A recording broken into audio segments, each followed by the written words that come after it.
నమస్తే, welcome to నేటి ధరణి news. Kakinada జిల్లా పిఠాపురం నియోజకవర్గం డాకుమల్ల బేబీ రత్నం గొల్లప్రోలు మండలం చందుర్తి గ్రామంలో నివాసంగా ఉన్నారు.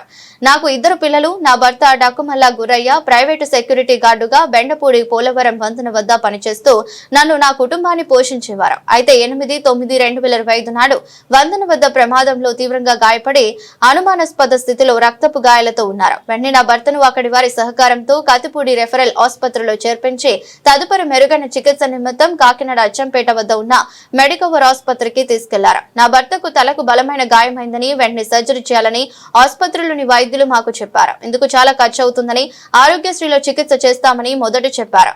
అయినప్పటికీ నా భర్త వారం రోజులు ఆసుపత్రిలో ఉండి చనిపోయాడు. వారం రోజుల పాటు మాకు ఆసుపత్రిలో వివిధ పరీక్షలు సేవల కింద 1.50 లక్షలు అదనంగా ఖర్చయ్యాయి. అయితే ఇందులో కొన్నిటికి మాత్రమే బిల్లులు ఇచ్చారు.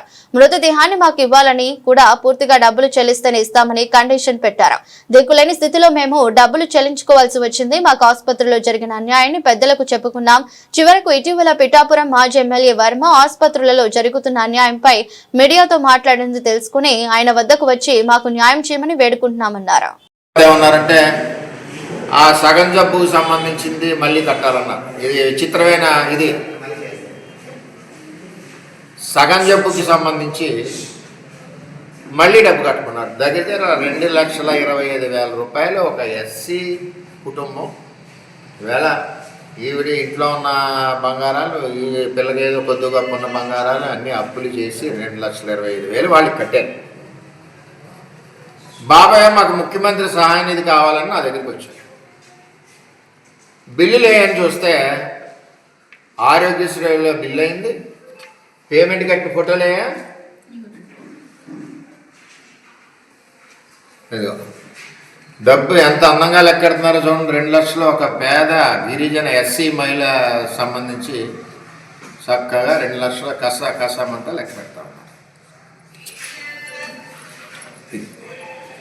ఇక్కడ అర్థం చేసుకోవాల్సిన విషయం ఏంటంటే నాన్నగారు ప్రభుత్వాన్ని విమర్శించడం కాదు. ప్రభుత్వం 1,500 కోట్లు ఇచ్చి చంద్రబాబు నాయుడు గారు హాస్పిటల్లో పేదవాడికి ఆరోగ్యం చేయమని ఒక పక్క ఆరోగ్యశ్రీ, మరొక పక్క ముఖ్యమంత్రి సహాయ నిధి నుంచి 100 కోట్లు ఇస్తా ఇవాళ చంద్రబాబు నాయుడు గారు పేదవాడి ఆరోగ్యం ప్రథమంగా ముందుకెళ్తుంటే ఇటువంటి హాస్పిటల్, జగన్ గారికి సంబంధించిన హాస్పిటల్, స్నేహితులకు సంబంధించిన హాస్పిటల్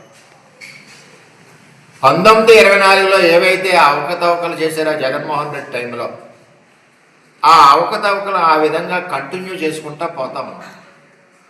ఇక్కడ హెచ్చరించేది ఏంటంటే ఆరోగ్యశ్రీకి ప్రభుత్వం ఏ విధంగా పేదవాడి ఆరోగ్యం గురించి ముఖ్యమంత్రి గారు ఈ విధంగా పనిచేస్తూ ఉంటుంటే మీరు ఈ అవినీతి కార్యక్రమాలు, ఈ స్కామ్ కార్యక్రమాలు చేయవలసిన అవసరం ఏమొచ్చింది? ఆరోగ్యశ్రీలో నాది చెయ్యి ఇరిగిపోయింది, చెయ్యి ఇరిగిపోతే చెయ్యికి ఆరోగ్యశ్రీ ఉంటుంది, జాయిన్ చేసుకుంటారు, 2 రోజులు ఐసీయూలో పెడతారు, 1 రోజు మామూలు వార్డులో పడేస్తారు, 3వ రోజు నన్ను పంపేస్తారు. వెళ్ళేటప్పుడు కూడా 1,000-2,000 ఖర్చులు కూడా ఇవ్వాలి. ఆ రూల్ కూడా ఉంది. అంతేగాని చెయ్యి ఇరిగింది కదా, ఎంత ముక్కకే ఉంది, నీకు కట్టు వేయడానికి లేదు, మేము చాకెట్ కొయ్యడానికే ఉంది అని చెప్పి డబ్బులు కొంచెం ఎంతవరకు కరెక్ట్?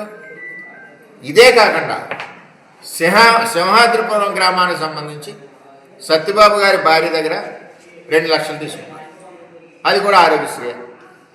ఇదే కాకుండా కొండేపూడి పద్మరాజు వారి దగ్గర 1,50,000 అదనంగా తీసుకున్నారు వాళ్ళ అమ్మగారు ఆరోగ్యం. మళ్ళీ దానికి ఏదో గొడవ ఉందండి అని, అది ఉందండి అంటే ఒక ఫోన్ కూడా నేనే చేశాను, నాకు తెలియదు ఈ గొడవ ఉందో. ఎంతగా ఏంట్రా అని కౌరంతే ఆరోగ్యశ్రీలో చేసుకుంటే నా దగ్గర డబ్బు తీసేసుకున్నారండి, డబ్బు అడుగుతుంటే మళ్ళీ డబ్బు కట్టమంటున్నారండి, నేను ఎక్కడ తెచ్చి తేవాలి అంటే ఆరోగ్యశ్రీలో ఆపరేషన్లో హాస్పిటల్కి కావాల్సినంత డబ్బు గుంజడం.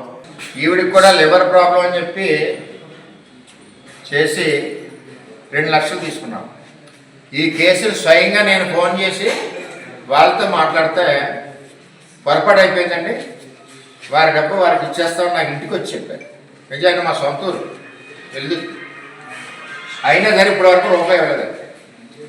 పోనీ దానికి బిల్లు ఇస్తారా? ముఖ్యమంత్రి సహాయ నిధిలో పెడదామంటే బిల్లు ఇచ్చారా? బిల్లులు ఇవ్వలేదు. ఇది పరిస్థితి.